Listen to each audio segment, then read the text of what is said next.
Hi guys, it's Kees from the Midnight Garage and I've got this awesome drift Volvo.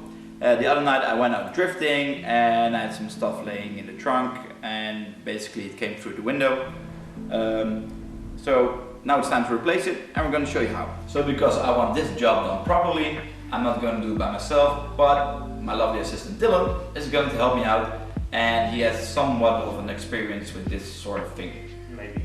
So first step, we need to remove the window trim and the remaining glass. Make sure that you wear some proper gloves, because if you don't, it's pretty much guaranteed that you will cut yourself. Also try to salvage as much of the trim as possible. It was pretty easy to remove all the trim on the Volvo because we could just remove it by prying a flathead screwdriver underneath. Usually if you remove a bonded window you need to use a glass cutting line in order to remove the window in one piece. However, as the window was completely smashed, it was easier to just use an X-Acto knife and cut through the adhesive. So the next step is to remove all remaining sealant. Some adhesive requires that a little bit of old adhesive remains on the chassis just so that it bonds together a little bit better. But we were using Impro Mastic polyurethane adhesive and that works best when all the remaining sealant is removed. Once we were done removing all the sealant, Dylan degreased everything with paint thinner. You can also use some less aggressive stuff as well, like rubbing alcohol for example, but Kees's Volvo has a 24K gold wrap, so he wasn't too fussed about the paint.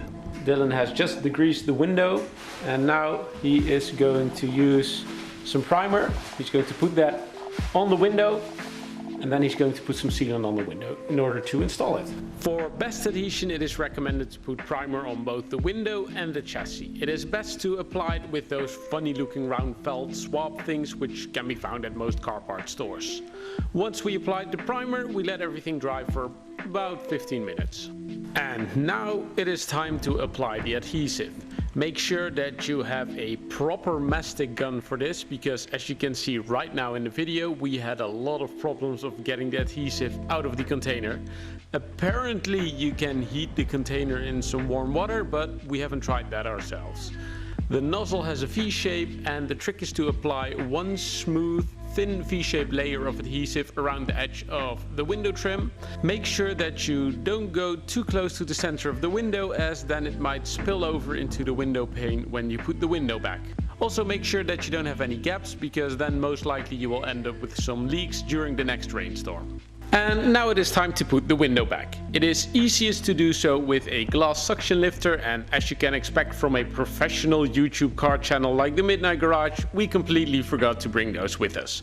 No worries though, as it's easy enough to do by hand if you have some friends ready to help out. Once we had the window in place, we used some tape to prevent the window from sagging as the adhesive dried. Since it would take about an hour for the adhesive to dry, Dylan decided that there was no reason to stay. Goodbye, have a great day. We, however, found enough stuff to do to keep ourselves entertained for an hour. It turned out that the window was from an older Volvo which had slightly different trim and it wouldn't be a straight fit. So, long story short, Kees reused his old trim by removing all the broken glass and cutting off some small pieces from the rubber trim. Since it would not wrap around the window anymore, Kees had to use another method. So now I'm going to apply a thin bit of sealant to apply this rubber window strip in order to put back the window trim. I think by now you know the deal. We once again had to put some adhesive on the window and it once again was hard to do thanks to my cheap old mastic gun. After that we applied the rubber and the metal trim, and then we had to wait for another hour so that the adhesive could dry properly. So in spite of having none of the tools actually required to do this job, I think it's finished. Now the sealant has dried for 1 hour and it's better to dry for at least like a day. But it's okay for me now. I'm gonna repaint the trim pieces tomorrow anyway. So for now I would say ready as case. Thanks for watching. See you guys in the next video.